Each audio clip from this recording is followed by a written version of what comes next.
Bueno, y damos formalmente inicio a nuestra entrevista número 2 del curso de conversaciones interdisciplinarias para intervenciones en crisis. Y nos acompaña María de los Ángeles Miranda, periodista, profesora del Departamento de Periodismo, integrante del Departamento Interdisciplinario de Mediaciones y Subjetividades de la Universidad de Playa Ancha. ¿Cómo estás, Marita? Gracias por estar aquí hoy. Muchas gracias, Lilian y Claudia, por la invitación. Feliz de estar aquí. Gracias por acompañarnos.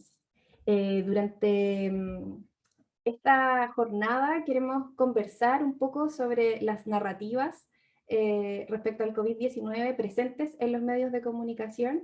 Y en este video inicial introductorio que acabamos de ver, aparece una manera de tratar la noticia, pero hemos visto en estos 2 años distintos modos en el tratamiento de las noticias, con distintos énfasis, y queremos profundizar un poco en eso, en el impacto que esto tiene también en las personas, cómo los medios de comunicación también influyen en el manejo de las situaciones de crisis. Y para partir, quisiera preguntarte, ¿cuál es tu experiencia en torno a estas temáticas a nivel de investigación o de ejercicio profesional, para empezar a entrar ya en materia? Bueno, con respecto a las narrativas, esa ha sido mi preocupación en los últimos años. Primero, yo no se trata de hablar así de echarme flores ni nada, solamente para que vean que ha sido una búsqueda bien insistente de parte de mí, de dedicarme a meterme en cómo los medios cuentan las noticias. ¿Ya? Y luego probablemente me vas a preguntar sobre el concepto de noticia, que es súper importante, pero en el fondo mi principal preocupación es qué incidencia tiene, qué efectos tiene la manera en que tú cuentas algún mensaje, en este caso las noticias, que no es cualquier mensaje, sino que es un mensaje muy importante, es la manera en que las personas las reciben. Entonces, esto me ha intrigado mucho tiempo, especialmente cuando hice el magíster en literatura hace varios años en la Universidad de Playa Ancha, y luego me siguió dando vueltas el tema. De verdad, creo que cuando yo estudiaba periodismo, que no fue hace tantos siglos, sino que fue en la década de los 90, ya había una pregunta de si las noticias tenían que cambiar la forma en que se cuentan, considerando que ya se avisoraba la aparición de los medios digitales, los medios de prensa estaban desapareciendo, hoy día prácticamente no tenemos diarios impresos en los kioscos, existen muy poquitos, y la tercera ya no circula, por ejemplo, en papel. Entonces, es una pregunta súper antigua en mi cabeza, y no solamente en mi cabeza, sino que en toda la comunidad científica dedicada a este tema.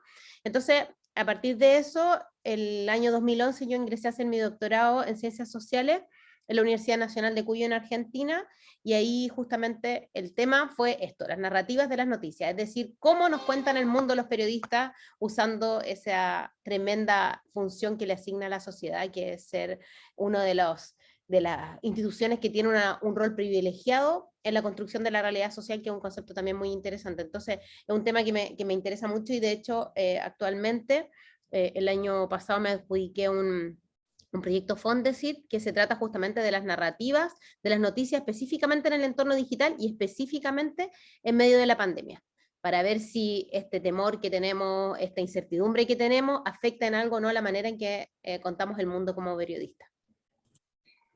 Marita, y en ese sentido, ¿qué es una noticia y cuál es su poder? Ese tema es un tema que a mí me encanta, porque yo estudié en la Universidad Católica de Chile, que es una súper buena escuela, pero tenía una raigambre en ciertos preceptos un poco españoles, un poco anglosajones, que también están muy vigentes en Chile. Nosotros en Chile hacemos periodismo a la manera que lo hacen los ingleses y los norteamericanos. ¿Por qué? Porque si ustedes miren alguna vez, googlean, y buscan la Aurora de Chile, el primer número está completito en internet, y lo pueden ojear, y ustedes ven puras opiniones, columnas, sobre todo Fray Camilo Enríquez adhería a las ideas de la independencia, y en el fondo se acercaba mucho a lo que es el periodismo francés, donde los comentarios, las opiniones, los juicios, la subjetividad van mezclados con los datos. Pero cuando a partir de la década del 50 del siglo XX, empieza a institucionalizarse y academizarse el periodismo y a enseñarse en las universidades, coincidió que las personas que empezaron a enseñar periodismo habían estudiado en Estados Unidos y por lo tanto traían una idea muy clara de dividir los datos de las opiniones y que eso nunca se transara. Ellos dicen just facts o dicen facts are sacred, comments are free. No sé si lo han escuchado. Los comentarios, los hechos son sagrados y los comentarios son libres y que siempre tiene que haber una división clara. Entonces, si ustedes hojean un diario, por ejemplo, si todavía encuentran ese artículo arqueológico, pueden ver que la opinión está súper clara, o sea, dice cartas al director, columnas, o si no, por ejemplo, incluso en los tweets, uno puede ver que donde son opiniones, y son de medios de comunicación, aparece entre paréntesis opinión, columna, eso nos está indicando que esa es opinión. Por lo tanto, esa idea está súper clara. La consecuencia de esta enseñanza, que me parece súper bien y nosotros lo miramos como un imperativo ético, es que también tenemos una forma de escribir las noticias bastante estereotípica, bastante sesgada y solamente centrada en los datos. Con respecto a la noticia, esto tiene un efecto, que empezamos a pensar que la noticia es un hecho, es un acontecimiento, es algo que surge fuera del quehacer periodístico. ¿Ya? Por lo menos así lo entendía yo, que en el fondo había una realidad a la que nunca podíamos reproducir completamente porque es más grande que nosotros y nosotros como observadores solamente observamos una parte de esa realidad y nosotros la transformamos en una verdad informativa, y esa es la noticia. La noticia en el fondo es la realidad, lo poco que podemos reportar acerca de la realidad. Y en el fondo, con este largo peregrinar, después de que obtuve el título de periodista y donde también trabajé en medios de comunicación, como el Mercurio, en Televisión Nacional, en medios independientes digitales, y leyendo mucho también me he dado cuenta que la noticia no son los hechos, sino que la noticia es un discurso que hacemos los periodistas, y lo hacemos porque tenemos un derecho institucional a hacerlo. La sociedad de alguna manera tácita nos confía esta misión por un tema de credibilidad, por un tema de atribuciones. Incluso la ley solamente permite que se llamen periodistas hoy día a las personas que tienen un título de periodista y no cualquier persona que realice una labor periodística, que en el fondo cualquiera de nosotros podríamos realizar, pero el que se llama periodista es el de la ley, etc. Entonces tenemos delegado por la sociedad una misión de contar esta realidad. Por lo tanto, la noticia que es el discurso que está producido institucionalmente, es decir, por la prensa, en medios de comunicación de todo tipo, acerca de la realidad. Por lo tanto, la noticia no es un hecho, no es algo que ocurra fuera de la mente y de la escritura, de la pluma de un periodista o de una periodista, sino que es algo que ocurre en el mundo facticio, en el mundo de las letras, en un mundo posible, en lo que nosotros creamos como realidad a través de discursos. La noticia es un discurso acerca de la realidad, acerca de un hecho que puede ser noticiable. No cualquier hecho se puede transformar en noticia. Por ejemplo, yo hoy día les contaba al principio que estoy súper estresada y eso no es noticia porque yo no soy una persona prominente, porque tampoco es algo que tenga una consecuencia muy importante para el resto de la sociedad, y hay N factores que hacen que un hecho se pueda transformar en noticia o no, o sea, que sea un hecho noticiable. Pero lo que es la noticia en sí es un discurso que generamos los periodistas acerca de una realidad. Eso. Y, gracias. Y en ese sentido, ¿qué impacto puede tener el tratamiento que se le da a las noticias en tiempos de crisis? ¿Cómo Bueno, puede impactar a la gente o influir en sus vidas? esto tiene un impacto fundamental, porque, por lo que les decía recién, dice Miquel Rodrigo Alsina que la prensa, el periodismo en concreto, en cada uno de sus sociedades y de sus contextos, tiene un rol, dice él, socialmente legitimado en un proceso de construcción de la realidad social. ¿Qué es este proceso de la construcción de la realidad social? No es una palabra que inventé yo, sino que es un tema que le pedimos prestado a la sociología. Las ciencias de la comunicación se inscriben también dentro de las ciencias sociales, y que es el concepto de la construcción de la realidad social. Es decir, que también con relación a lo que decía con respecto de la noticia, los hechos no ocurren paralelamente, hay una realidad externa, pero entran a la sociedad, se transforman en una realidad social en la medida de que las personas conocemos esos hechos y los compartimos y decimos cosas acerca de ese hecho. Entonces, en el fondo, lo que afecta a la convivencia social, más que el hecho mismo, por ejemplo, un terremoto, la erupción del volcán en las Canarias, el estallido social, la pandemia, existen paralelamente al ejercicio de la prensa, y existen paralelamente al ejercicio de la mayoría de las personas, pero es cuando nosotros nos referimos discursivamente a ellos cuando nosotros lo asumimos como parte de nuestra realidad social. Las personas recibimos esta realidad, estos acontecimientos, a través de nuestra interacción con otras personas. ¿Ya? Si ocurre, por ejemplo, en este momento un terremoto en el medio del mar y no hay ninguna persona involucrada, probablemente ese hecho no entre dentro de nuestra realidad social porque no tiene nada que ver con nosotros. Mientras que si eso tiene consecuencias, si murieron personas, si va a llegar después una ola a Chile, etcétera, se transforma en algo que tiene consecuencias para nosotros y por lo tanto puede entrar a formar parte de esta realidad social. Y esta realidad social yo la construyo no solamente a través de la prensa, sino que también hay personas que son importantes para mí que opinan, por ejemplo, me cuentan por quién van a votar, entonces yo ahí, si les creo o no, voy a ir cambiando, revisando mis posiciones, cambiando mi percepción de la realidad. Hay instituciones a las que les puedo creer o no y que tienen una injerencia mayor en la construcción de la realidad social, como el Estado, como los partidos políticos, como las iglesias, como distintas ONG, como clubes deportivos, asociaciones literarias. Hay personas prominentes que son líderes de opinión y que van a incidir en la manera en que yo veo esta realidad social. Por lo tanto, la realidad social no es un conjunto de acontecimientos, sino que es un conjunto intersubjetivo de discursos sobre ese acontecimiento. Y dentro de este proceso de construcción, que en el fondo está basado en esta idea de la construcción de la realidad social de los sociólogos Berger y Luckmann, en el fondo el que lo aplica al periodismo es Miquel Rodrigo Alsina, y él dice que la prensa tiene un rol socialmente legitimado para incidir en esa construcción de la realidad social de una forma especial. Por lo tanto, tenemos una responsabilidad mayor porque lo que dice la prensa, lógicamente que varía de acuerdo al tipo de medio, a la credibilidad que le tiene la gente, pero en general lo que dice la prensa, cualquiera de los medios que sea, dependiendo de su reputación, tiene una incidencia muy grande en la percepción que las personas tienen acerca de la realidad social. Por lo tanto, en contextos de crisis, esto es fundamental. Si hay incertidumbre, si se requiere que las personas tomen medidas, que si se requiere que las personas se cuiden o se restrinjan en conductas como ha ocurrido en la pandemia, es fundamental que nosotros podamos no solamente informar, sino que convencer a las personas de que lo que decimos es real. ¿Por qué? Si lo aterrizamos al tema de la pandemia, le estamos pidiendo a las personas, como ocurrió el año pasado, que se queden en sus casas, que arriesguen sus trabajos, que dejen de hacer actividades sociales, que dejen de ver a las personas que más quieren, que ocupen mascarilla, que es súper molesto, que tengan conductas restrictivas cotidianas. Y en el fondo le estamos también infundiendo cierto miedo. Por lo tanto, el papel que tienen los medios de comunicación en esa labor persuasiva y no solo informativa es súper fundamental. Entonces, el rol de la prensa en situaciones de crisis es crucial, crucial. Ahora, ¿de qué prensa? Claro, depende cuál es el medio al que yo le creo más, pero en su conjunto es totalmente fundamental.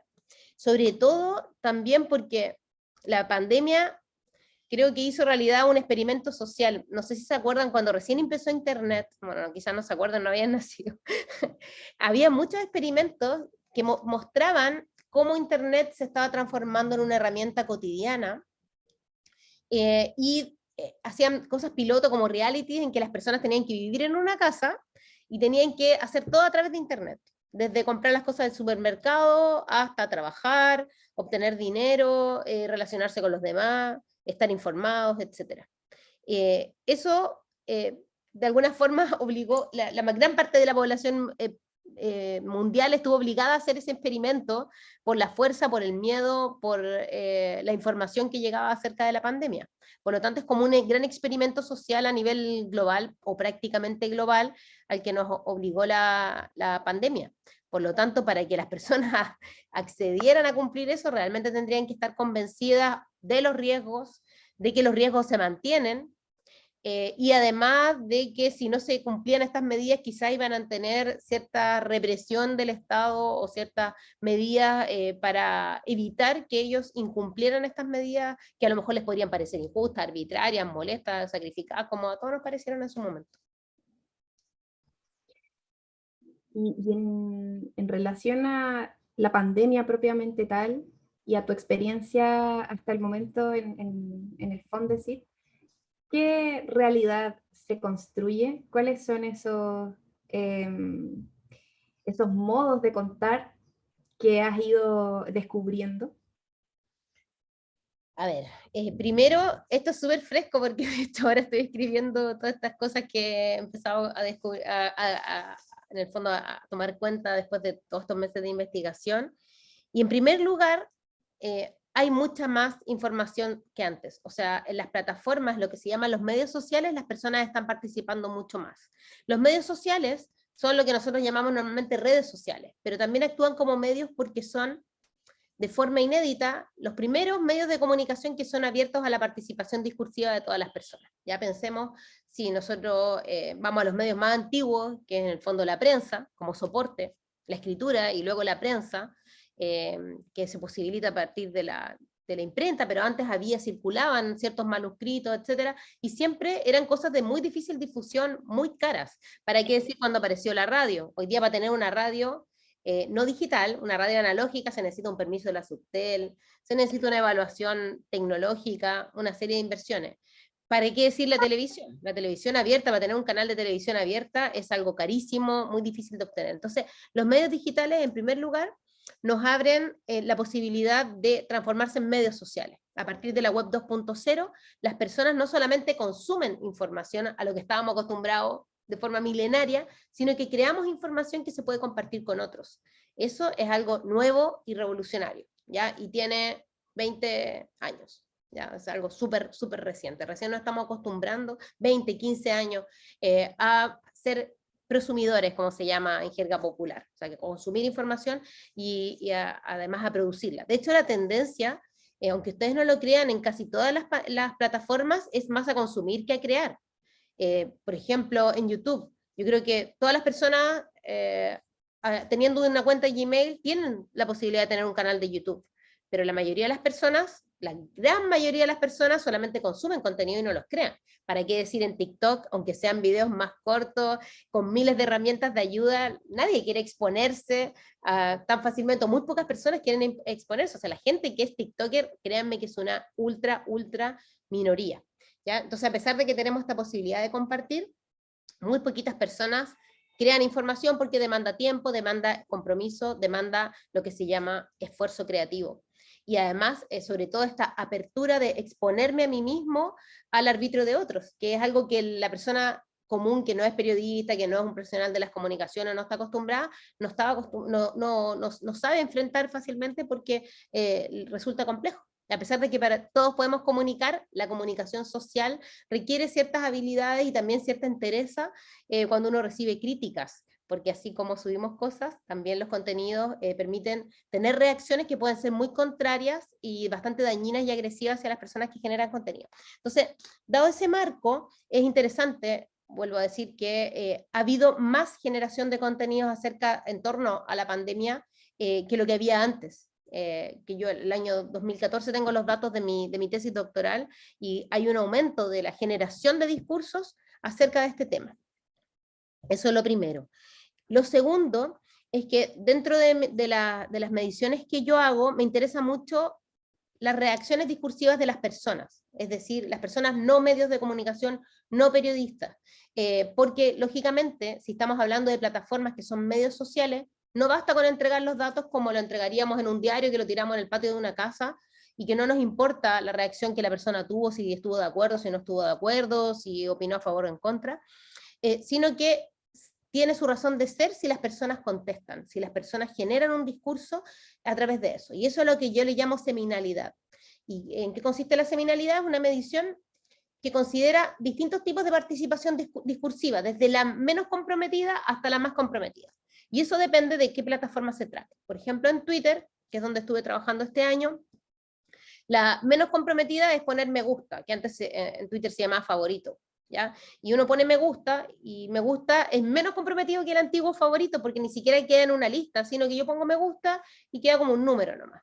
La segunda más comprometida es retuitear, es decir, yo esta publicación estoy a favor o en contra de lo mismo, pero yo la comparto con mis seguidores, la hago mía, aunque entre medio la critique, la mencione y le haga algún comentario, pero la hago mía. Y la tercera más comprometida es el comentario. Yo escribo debajo de de la noticia lo que yo pienso, que puede ser a favor o en contra. Incluso hay gente que ataca al mismo medio, a la forma de cubrir la noticia. Entonces, es llamativo y confirma lo que les acabo de decir, que las personas buscan la actitud menos comprometida, el menor riesgo, pese a que la gente participa más, la conducta más reiterada es el me gusta, en el fondo lo menos comprometido, y lo menos reiterado es la respuesta, el compartir. Y esto tiene mucho sentido porque de partida requiere tiempo y además requiere esta exposición. ¿Alguno de ustedes ha compartido alguna vez o ha escrito o comentado una noticia en Facebook o en Twitter? Que nos pueda contar su experiencia. Sí, nos pueden escribir también por el chat. Ahí nos Lo pueden decían escribir. que ocupan Instagram, Facebook y Twitter como medios para informarse, a ver si nos aprovechan de contar si interactúan con eso. Voy a hablar después de Instagram porque es interesante. ¿Por qué les preguntaba si alguna vez habían participado? Mira lo que dice Claudia Orozco. Dice, no porque me da miedo cómo la gente va a responder. Claramente muy poca gente se atreve a comentar. Yo una sola vez lo he hecho, creo que fue, no me acuerdo si fue en Radio Cooperativa o en Bio Bio, porque algo que me dio mucha rabia, y lo comenté, ya no me acuerdo lo que es, pero la forma en que me trolearon, sí me dijeron, pero de todo, porque claramente el anonimato de los medios sociales, tal como nos da libertad, esa misma libertad es mal utilizada, sobre todo para lo que se llama la incivilidad, el hecho de faltar el respeto, de aprovechar este anonimato, pseudo-anonimato, porque si tú quieres puedes inventar un perfil o cambiar tu nombre, para atacar a otras personas de forma súper agresiva y violenta. Después les puedo contar un estudio que acabamos de publicar sobre eso, que habla sobre las mujeres, cómo nos atacamos a través del Facebook. Después se los voy a contar. Yo entro a los grupos de Facebook y Twitter cada vez que estoy enojada y quiero pelear con gente que no conozco, ¿viste? La Claudia lo ocupa para relajarse. La Cata ¿Para igual qué? dice que discute con gente en medios. Yo discuto con personas en esos medios. Si sabemos que vamos a ir a pelear, si alguien quiere hacer un ejercicio con las señoras, como dentro de esa señora.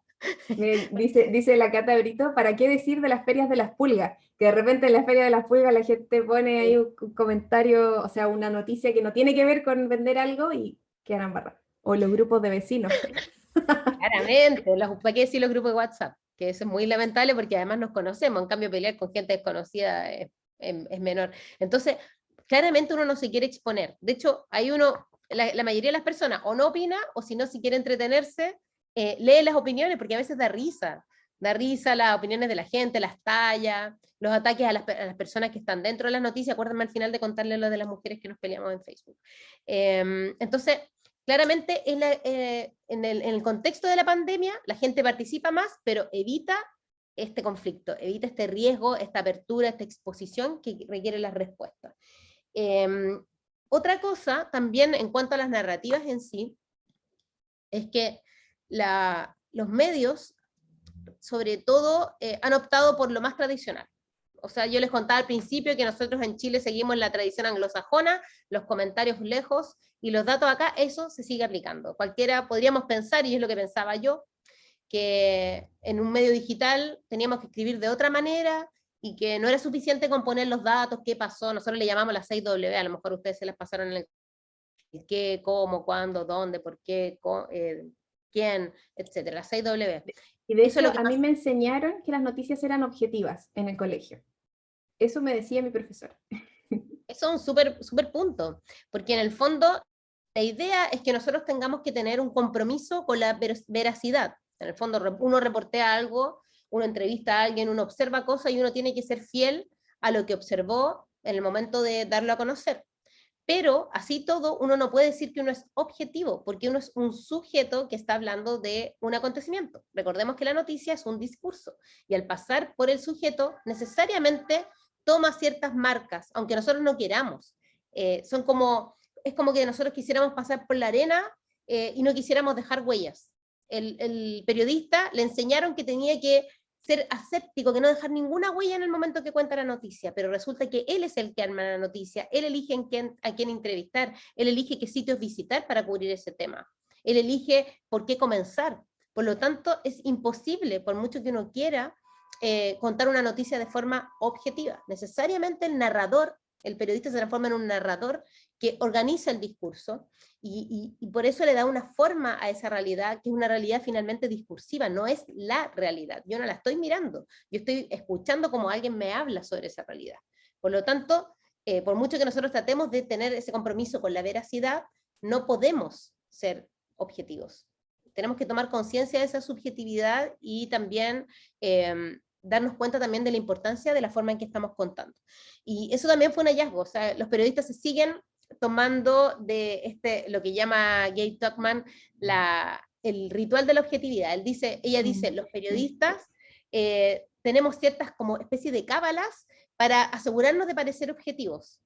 Y una de esas es ocupar las 6W, lo que se llama la pirámide invertida, que es en el fondo partir por lo más importante y contar datos, y eliminar las opiniones. Eso lo usamos como casi cabalísticamente porque no sabemos hacerlo de otra manera. Bueno, créanme que en tema de pandemia, en un tema súper conflictivo, donde es muy importante que las personas siempre estén evaluando el riesgo, todavía y más que nunca se siguen usando estos recursos tradicionales. Sin embargo, también se pudo comprobar que si esos recursos se combinan con otros recursos, por ejemplo un análisis que puede ser más connotativo, tienen mejores resultados con respecto a las reacciones de las personas. Hay más seminalidad, hay más personas que opinan, que participan, que le ponen me gusta, que si solamente ocupáramos las fórmulas tradicionales del periodismo, que es dato. Eso. Con respecto a Instagram, me hace mucho sentido que ustedes ocupen principalmente Instagram, porque Instagram es una plataforma, un medio social, que cambió mucho en su uso en Chile particularmente. En los últimos años, cuando apareció Instagram, de partida empezó solamente para iPhone. Por lo tanto, era como de una élite de clase alta, porque los iPhones hoy día son caros, antes eran más caros, y de adulto joven clase alta. ¿Por qué? Porque la persona más mayor no suele tener mucha afición por la tecnología, por lo tanto no es lo que se llama early adopter, o sea, como de los precursores en usar una tecnología. Entonces, Instagram lo ocupaba gente que le gustaba sacar fotos, porque supuestamente los iPhone tenían mejor cámara, entonces ocupaban esta plataforma para compartir fotos y compartirlas con el mundo. Entonces uno usaba un hashtag y cualquiera la podía ver. Mientras que apareció Facebook y los primeros en entusiasmarse fueron los jóvenes. Y empezaron a agregar a sus amigos y a hacer sus propias normas de conducta dentro de Facebook, sobre todo para relacionarse con personas que conocían. Pero luego ellos fueron los precursores y después entraron los adoptadores secundarios, las personas que vienen después, las segundas, terceras olas, y hoy día tenemos que en Chile Facebook y WhatsApp son las plataformas más utilizadas por todas las edades, incluso por las personas mayores. Las personas mayores ocupan mucho WhatsApp y mucho Facebook. Entonces, ¿qué dijeron los jóvenes? Esta cuestión se nos llenó de viejo, qué terrible suena, pero es la realidad. Los que conozcan adolescentes, bueno, ustedes son adolescentes o jóvenes, los que seamos más adultos nos damos cuenta de eso, se nos llenó de viejo, así es que nosotros nos vamos a ir a otra plataforma, y tomaron este Instagram y lo empezaron a usar de forma privada. Bloquearon sus cuentas, había que pedir permiso para seguirlo, y compartieron fotos, porque claramente es una cultura, una edad, un segmento, la generación millennial, centennial, es muy visual, por lo tanto le viene bien esto, que la foto sea lo prioritario, y empezaron a compartir sobre todo con sus círculos, evitando las publicaciones abiertas y centrándose en grupos. Les vino muy bien cuando se generó incluso mejores amigos, donde uno puede elegir solamente esos amigos más íntimos para poner historia, y como un grupo que respeta mucho su privacidad. Los jóvenes respetan mucho su privacidad hoy día, esta oleada de jóvenes, no así los que entraron a Facebook en el año 2007, 2008. Los de hoy día valoran, que también eran públicos. Fotolog era como que me siga el que quiera, que pongan los hashtags que quiera, porque la competencia es quién tiene más seguidores. De hecho, Fotolog en los años 2000 Chile fue el país que más tenía usuarios de Fotolog en el mundo, proporcionalmente. Chile tiene esos récords así raros. ¿Por qué? Porque las personas empezaron a competir por la cantidad de seguidores y se generó toda una red, sobre todo en los jóvenes y adolescentes, de usuarios de Fotolog. Pero hoy día la generación centennial tiene mucha más conciencia de la privacidad. Entonces tiene sus cuentas privadas, le vienen bien estas historias que en 24 horas se desaparecen, si quieren dejarla, las ponen en historias destacadas, mandan mucho mensaje directo. Incluso me tocó el año pasado dirigir una tesis en que los jóvenes chilenos ocupan su propio lenguaje interno para coquetear o ligar, le llaman en la tesis, para encontrar pareja, pololo, pinche, qué antiguo, en el Instagram, siendo que no es una red social para eso. Hay otras redes sociales, pero son mucho más expuestas, como Tinder. Entonces, le viene muy bien este tema de ver, por ejemplo, quién me está mirando en las historias, quién me dio me gusta a las historias, y eso genera y significa ciertas cosas que para los jóvenes es súper nítido cuando alguien está interesado románticamente en ti. Entonces, todo esto es un fenómeno generacional que está muy bien. Entonces, hay medios que suben noticias en Instagram y que deberían generar narrativas propias de Instagram y propias también para este segmento juvenil, que son hoy día los principales usuarios de Instagram y son los que se informan en Instagram, porque la gran mayoría se informa a través de Facebook y lamentablemente a través de WhatsApp.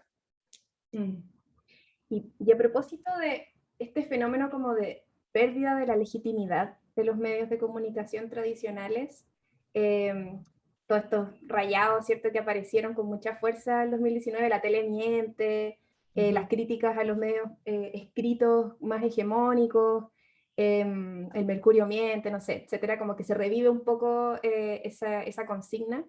Sí. ¿Cómo es la relación o sea, la relación con la legitimidad en los medios no hegemónicos? Porque a mí, esto es como desde la ignorancia, pero me da la impresión que la gente le cree más a la cadena de WhatsApp a veces que al medio de comunicación clásico. No sé si hay algo de eso en lo que has podido investigar. Todo lo que dijiste no lo he investigado yo, sino que está en las encuestas que se han hecho en Chile. En primer lugar, dijiste que en 2019 volvieron a aparecer rayados contra los medios hegemónicos. Bueno, nuestro país, y eso se ha denunciado a partir de los 90, existe todavía lo que se llama un duopolio en la prensa escrita que ahora es digital, ¿ya? Que es en el fondo el grupo El Mercurio y el grupo Copesa. Geoffroy y Zunkel de la Universidad de Chile lo dijeron en los años 2000, que en el fondo ese duopolio era en el fondo aglomeración, integración horizontal de medios de comunicación escrita, generando holdings, ¿cierto?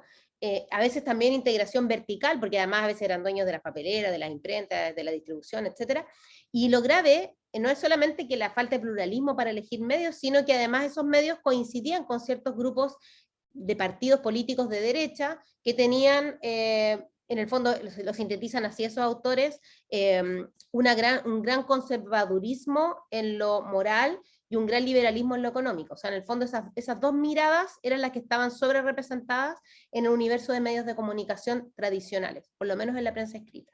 Entonces, todos estos recelos, sumados a la televisión, que hoy día está, excepto TVN, está totalmente en manos privadas, desaparecieron las universidades, con la venta, la última fue la venta del canal UCB, que era el más antiguo de Chile, y con eso tenemos la televisión en manos de privados, solamente por TVN, es la única que permanece, el Estado ya no tiene diario, y en la radio, conglomerados internacionales, holding internacionales. Entonces, en el año 2019, en el marco del estallido social, también se aquilata este recelo, esta desconfianza hacia los medios de comunicación masivos, y que eso se refleja en la encuesta en el Digital News Report del año 2020, donde por primera vez los medios sociales, los medios digitales y los medios sociales superaron a la televisión como la fuente más confiable de noticias. La televisión había sido durante mucho tiempo la fuente más confiable de noticias, después venía la radio, el diario. Por primera vez, lo más confiable fueron Internet y los medios sociales. Eso se produce inmediatamente después del estallido social, y en el análisis de este estudio que lo hace Reuters todos los años, dice específicamente que se debe a esta desconfianza que se hizo visible a través del estallido social. Hoy día, en el informe de 2021, de alguna manera cayó toda la confianza en todos los medios de comunicación tradicionales, aunque sean digitales, ¿ya? Existen algunos medios alternativos, sin duda, que cobran mucha importancia, pero yo veo que esos medios alternativos también están súper sesgados políticamente, entonces en el fondo la pregunta no es qué medio me va a mostrar la imagen más veraz, como decíamos, no objetiva, pero la imagen más veraz de la realidad, sino que qué medio me va a teñir del color que a mí me interesa las noticias. En el fondo cada uno elige, se informa donde en el medio más afín, es como lo que se llama la homofilia, ¿cierto? Uno se acerca a las personas que piensan como uno, eso está probado. Entonces, en el fondo, compro el diario o leo las noticias en el medio que me produce más confianza, no porque sea mejor medio, sino porque es el que se parece más a lo que yo pienso. Y Y después los dijiste otra algoritmos cosa. también, pues, que te muestran lo que tú quieres ver, que como que es un mecanismo súper sofisticado de generar esa vinculación con noticias que yo ya le he dado like antes o que yo ya he reproducido previamente. Así es. Bueno, eso se produce a partir de la web 3.0 en que la red mete información acerca de los usuarios tan impresionante que nos ofrece resultados de acuerdo a nuestras búsquedas, no solamente de noticias, de muchas otras cosas. E incluso nos escucha, el mismo Google, no, esto no es cuento vieja. El Es Google real. lo reconoció. Y uno le pasa que uno dice, oye, ¿te parece si vamos a comprar una torta? Y te parece, compre torta. Escalofriante. Yo no lo he podido demostrar, pero a veces siento que me muestra las cosas que pienso, pero tengo esa sensación siempre, ¿ya? Entonces, claramente todo esto también obedece a un tema transaccional, ¿ya? No olvidemos que además estamos en una crisis económica de los medios periodísticos a nivel mundial. Los periodistas estamos muy mal pagados, muy cesantes, entonces esto también se produce por Internet, porque en el fondo a través de Google uno puede acceder a medios de comunicación y el financiamiento de esos medios no está asegurado. Entonces, en algunos países se empezó a cobrar a Google, los medios empezaron a cobrarle a Google, reproducir o por generar en sus motores de búsqueda estas búsquedas, estos resultados relacionados con su noticia, para poder aumentar las fuentes de financiamiento. Entonces, en este marco está todo un poquito enrarecido y lógicamente los medios intentan a las personas hacia la publicidad y abusan también de estos algoritmos. Por ejemplo, también en mis resultados yo pude ver que lo más recurrente es el enlace. O sea, las personas en los tweets, por ejemplo, vienen siempre con un enlace y cuentan a veces la mitad de la noticia para que yo después tenga que hacer clic e ir al medio. ¿Qué gracia tiene ir al medio? Es como ir a visitarme. En el fondo ahí aparece la publicidad y ahí puedo facturar por lo menos una visita para mis auspiciadores, que son en el fondo los que están financiando los medios de comunicación. Esto ha sido siempre así, pero incluso ese modelo es insuficiente hoy día para financiar una prensa más investigativa, que requiera más tiempos de producción y todo. Y dijiste otra cosa que también la encontré súper cierta, que no me acuerdo qué era. No me acuerdo. Bueno. Sí, te preguntaba si es que los medios de prensa o los medios de información no hegemónicos tenían la misma legitimidad o deslegitimidad en comparación a los hegemónicos. Como que yo tengo la sensación, lo veo como en mis personas más cercanas, que de repente pueden llegar cosas muy aberrantes por WhatsApp, pero como que las creen y las comparten. O como que me advierten de que tenga cuidado con unas cosas que en realidad, no sé, mi mamá me decía, por favor, ten cuidado con los portonazos, mamá, no tengo auto, como en qué momento esto se transformó en una preocupación para ti, no sé. Bueno, lo que tú dijiste tiene mucha razón, porque también en ese informe que les decía, el de Reuters, se vio que en Chile los dos medios principales de información son Facebook y WhatsApp. Y WhatsApp no es un medio de comunicación ni alternativo, ni hegemónico, ni del duopolio, de ningún tipo. Ahí son usuarios que lo utilizan esta plataforma para hacer llegar contenidos que alguien generó y que a alguien le interesa que se viralicen y que no necesariamente son ciertos. Bueno, ahí nos vamos a meter en el tema de la fake news, que es súper, súper importante, quizás creo que es importante aumentar en eso, pero tú tienes razón, en el fondo, el medio alternativo no es la noticia que yo recibo por WhatsApp. En el fondo no es una noticia lo que yo recibo por WhatsApp. Normalmente es lo que se llama una noticia falsa o más propiciamente desinformación. Un medio alternativo es un medio periodístico que no pertenece a los grandes conglomerados, que tiene a lo mejor otros patrones de financiamiento, que es emergente, que es independiente de alguna institución, etc. Oye, y a propósito de las fake news, ¿qué precauciones. Sé que hay gente que hoy día está con mucha fuerza promoviendo un uso ético de las redes sociales o poder chequear la información. Se proponía también que en los debates presidenciales hubiese gente chequeando que fuera real lo que los candidatos iban Sí, diciendo, po. etcétera. ¿Qué precauciones podemos tener como para poder hacer un uso responsable también de estas plataformas y cuando compartimos información, poder asegurarnos que estamos compartiendo algo que tiene cierto margen, no de verdad, pero sí de responsabilidad ética? Mira, me gustaría compartirles esto porque me tocó dar una pequeña charla hace poco en la universidad y les escribí 5 consejos para combatir las fake news. Las fake news, Perfecto. hay personas que le llaman fake news, que significa noticias falsas, pero en el fondo no son noticias. Como les decía al principio, la noticia es un discurso que está generado institucionalmente ¿por quién? Por alguien que tiene la labor social de construir, de participar activamente y de forma destacada en la construcción de la realidad social. Por lo tanto, que en nuestro país que tiene el título de periodista. Por lo tanto, es un medio de comunicación que tiene periodistas a su cargo, etcétera. O un periodista incluso de forma autónoma, independiente, que también hay un ejercicio del periodismo muy interesante ahí. Entonces, hay personas que prefieren llamarla desinformación. No son noticias, no vienen de un medio ni alternativo, como les decía antes, ni de duopolio, ni hegemónico, ni bueno, ni malo, ni de derecha, ni de izquierda, no son de un medio periodístico. Alguien las genera. Entonces, la primera cosa es cuando me llega, sobre todo a través de WhatsApp, es detenerse y desconfiar. Nunca compartir. No sé si han visto personas que ponen, no sé si es cierto, pero lo comparto por si acaso. Al compartirlo hace que otras personas Sí. lo compartan y las personas a veces no leen y como si es verdad, en el fondo la mayoría de las personas se queda con la idea de que podría ser verdad.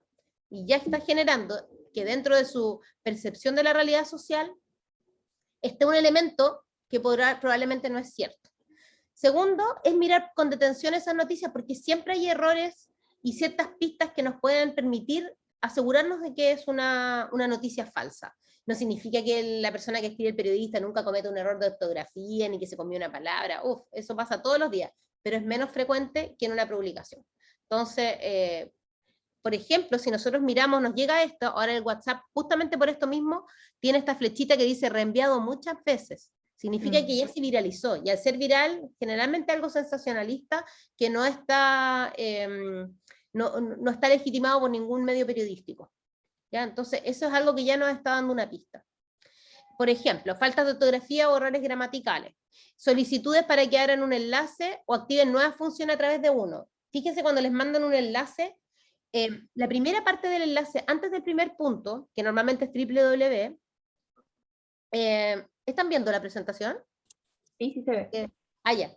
En el fondo, eso que dice www a veces es reemplazado por una palabra. Entonces, no sé si le ha visto, descuento de Sara, siempre llega descuento de Sara, descuento de LAN, y dice lan.lostreschanchitos.com.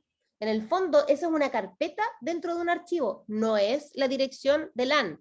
Si fuera, por ejemplo, descuentos.lan.com o descuentos.sara.com, ahí sí que sí. Pero lo que sale en la primera parte no puede ser el nombre de la empresa. Solicitudes para compartir información personal, por favor, nunca las pesquen. Solicitudes de quien reenvíe este mensaje. Nunca un medio de comunicación va a decir así tan abiertamente, a pesar de que se usa mucho comparte, da tus opiniones, no sé, pero nunca dice Dale reenvíalo a like. tantas personas. Claro, dale like, pero nunca dicen compártelo a tantas personas y menos compártelo a tantas personas porque si no te van a pasar puras desgracias, eso, cadena y eso, no, es fake news. Alegatos que dicen que tienes que pagar algo, ofertas que son demasiado tentadoras, así que se regala un auto, que se regala un descuento gigantesco, cosas así, o diferencias incluso en la interfaz habitual de los medios de comunicación. Por ejemplo, acá el que está a la izquierda es una noticia falsa y la que está a la derecha es una noticia verdadera. Fíjense que la letra no es la misma, es otro tipo de letra. Y si bien le copiaron los nombres de los periodistas, esas periodistas no escribieron esta noticia, una noticia falsa y además muy discriminadora. Es Oye, el sí, cupón de Sara. Sí. me hizo recordar esa noticia anterior, que hubo en un momento una fake news que era como también algo muy racista, y la gente después ponía, oye, pero esa es Rihanna, como, y mucha gente compartió algo donde aparecía la foto de una persona famosa, como, y aún así, como que se asumía que había sido real esa noticia. Imagínate. Imagínate. Claro, y acá si uno mira el tipo de letra es distinto, la configuración es distinta, el color se ve incluso más pixelado donde dice la tercera, etcétera. Y acá lo que yo les decía de los links, esta cosa de Sara, porque dice sara.com al medio gratuito.co. La dirección, el dominio es com al medio gratuito, no es Sara. Y es .co, no .com. Por lo tanto, Sara, al estar antes del punto, es una carpeta dentro de un dominio. Por lo tanto, claramente no es de Sara. Entonces no tienen que apretar ahí porque nada bueno va a pasar, menos reenviarlo. Lo otro es preguntarnos si podemos establecer quién lo envía y para qué. ¿Ya? Si es de un medio, lo vamos a encontrar en el link que corresponde. Si es una persona que nosotros confiamos y dice, mira, esto me pasó hoy día, y me manda un relato, no sé, del portonazo, como decías tú, lo que sea, claramente a alguien creíble, me pasó a mí, o le pasó a tal persona que yo conozco. Pero cuando decimos a una amiga, de una amiga, de una amiga, y está reenviado muchas veces, claramente la fuente se diluye. Y lo otro, que tenemos al alcance de la mano el Google para saber si es verdad o no. O sea, antes de compartir, veamos si es verdad. Basta con ingresar las palabras clave y simplemente inmediatamente podemos ver si la noticia es verdadera o es falsa. Y por último, la prensa está generando muchas iniciativas de fact-checking, es decir, de chequear los datos, y que sirven, por ejemplo, cuando hay un debate presidencial, están ahí y en pocas horas muestran lo preciso que fueron los datos de cada uno de los candidatos, si son reales o no las afirmaciones. En el Mercurio tenemos el polígrafo, tenemos empresas que se dedican a esto específicamente, la Universidad Católica, por ejemplo, lo tiene, está factcheck.cl, factchecking.cl, que es el de la Católica que le mencionaba, ACHEC, Asociación de Verificadores de Chile, etc. O sea, hay varias opciones también que nos ayudan a esta búsqueda, pero en general la mayoría de las noticias falsas, usando Google, las desechamos. Lo más importante es no compartir hasta que sepamos que es cierto. Es una responsabilidad social gigantesca, sobre todo en tiempos de crisis. Llegaron muchas noticias falsas sobre el uso de las mascarillas, sobre remedios para la Tomar pandemia. cloro. Tomar cloro, bueno, que también lo dijo hasta Trump, que había que tomar cloro. Entonces, si lo dice un presidente, chuta, ¿qué queda para el resto de las personas? Nosotros no hagamos lo que hace Trump, ¿ya? No demos noticias falsas, sobre todo que le pueden costar la vida o arriesgar a las personas que queremos, y menos infundir el miedo por infundir el miedo. El tema de la delincuencia, el tema de exagerar los efectos de la pandemia, anunciar que se viene algo peor, que van a venir medidas restrictivas peores, cuando no tenemos esa certeza también es súper negativo para esta realidad social que compartimos, que es tan frágil, sobre todo en un tiempo de crisis en que estamos en un experimento social, en que estamos todos nerviosos, con mucha incertidumbre, con mucha desesperanza, con muchas enfermedades mentales, para los psicólogos que son mayoría acá, no es bueno, es muy solidario evitar compartir noticias falsas. Oye, retomando algo que quedó ahí como pendiente, que tú nos dijiste, recuérdame de las mujeres, como para rescatar ahí eso que no se nos vaya a quedar.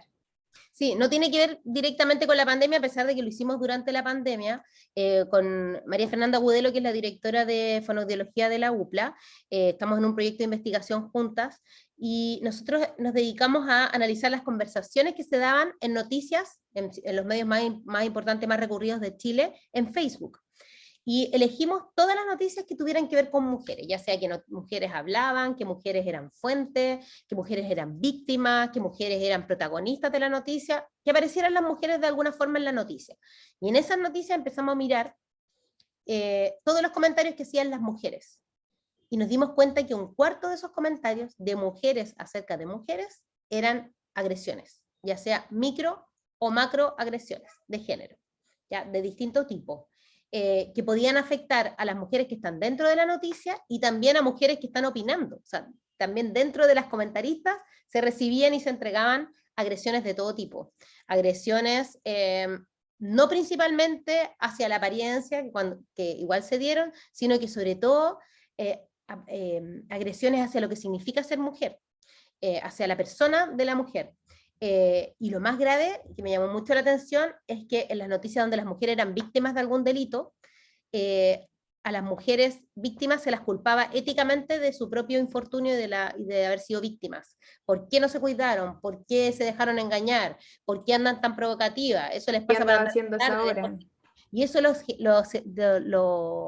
generaban las mismas mujeres. Les puedo mandar a través de Lilian el enlace del paper, si lo quieren mirar, Sí, porque tiene resultados súper interesantes para ver lo que se llama la misoginia femenina, que en el fondo también es una consecuencia del patriarcado y que nos hace a las mujeres desconfiar de nosotras, desprestigiarnos mutuamente, porque en el fondo sabemos que estamos luchando por aparecer en un mundo de hombres y que eso es súper, súper, súper, súper negativo.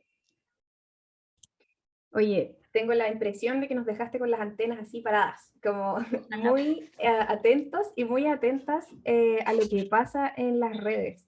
No sé si alguien quisiera aprovechar de hacer alguna pregunta de cierre.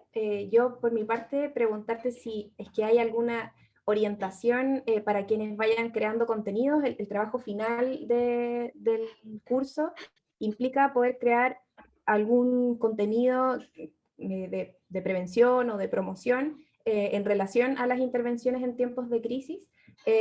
Y sería tal vez muy, muy bonito que tú nos pudieses hacer algunas recomendaciones que pudiéramos tener en cuenta para la creación de esos contenidos de manera responsable y ética. ¿Hay quienes que se la diga aquí?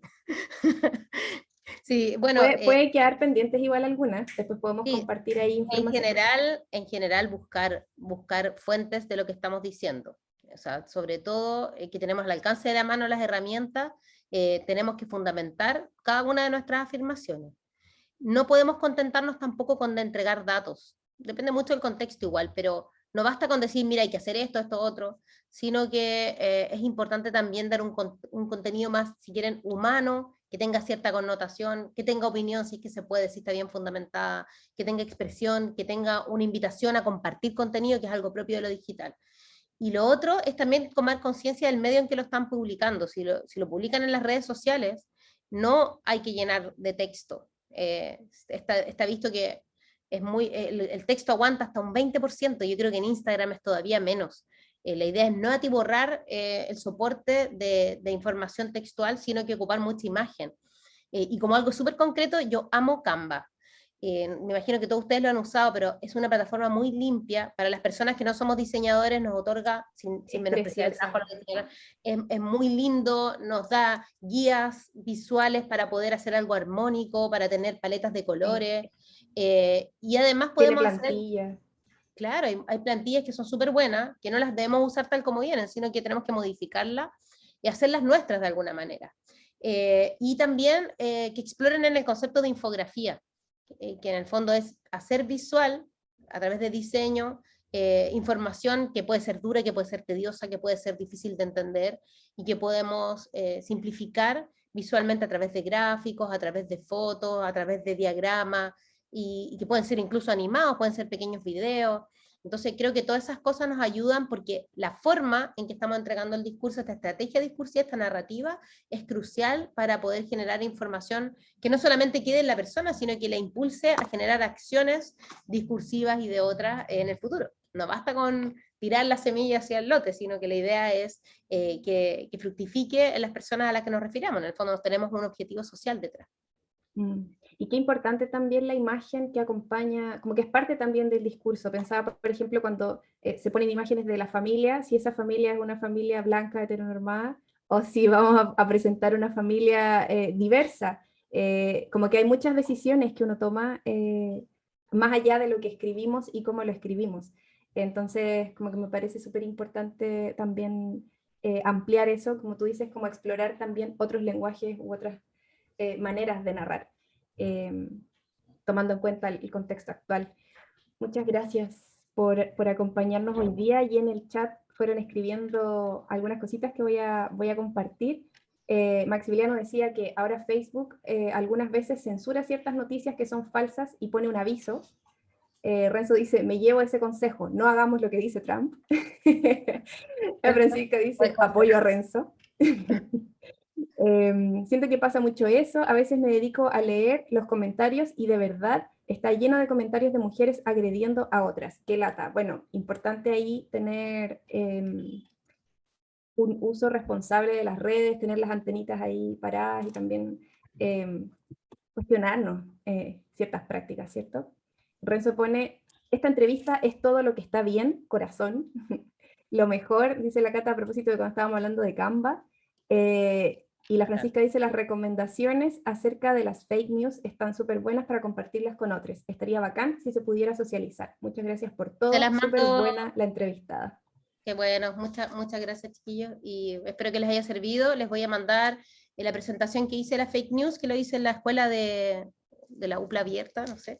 Se las mando sin ningún problema, y el paper sobre la misoginia femenina en Facebook. Así que ojalá que les sirva. Y cuando quieran, pues me invitan, yo feliz. Me encanta, me hubiera gustado escuchar las opiniones, pero esta plataforma es poco amigable para eso. Así que pronto nos Sí, encontraremos, esperamos de forma presencial.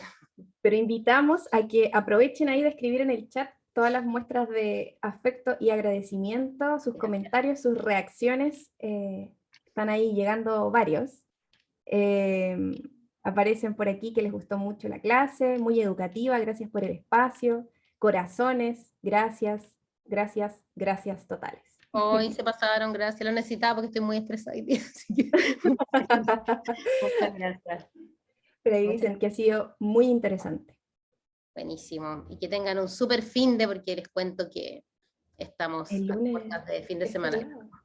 Es feriado Sí. el lunes. Bueno, muchas gracias. Reacciones ahí de Zoom también, algarabía, afecto y corazones. Y vamos a cortar aquí la grabación. Muchas gracias, Marita, por acompañarnos hoy día. Gracias por la invitación. Que tengas una buena tarde, ánimo ahí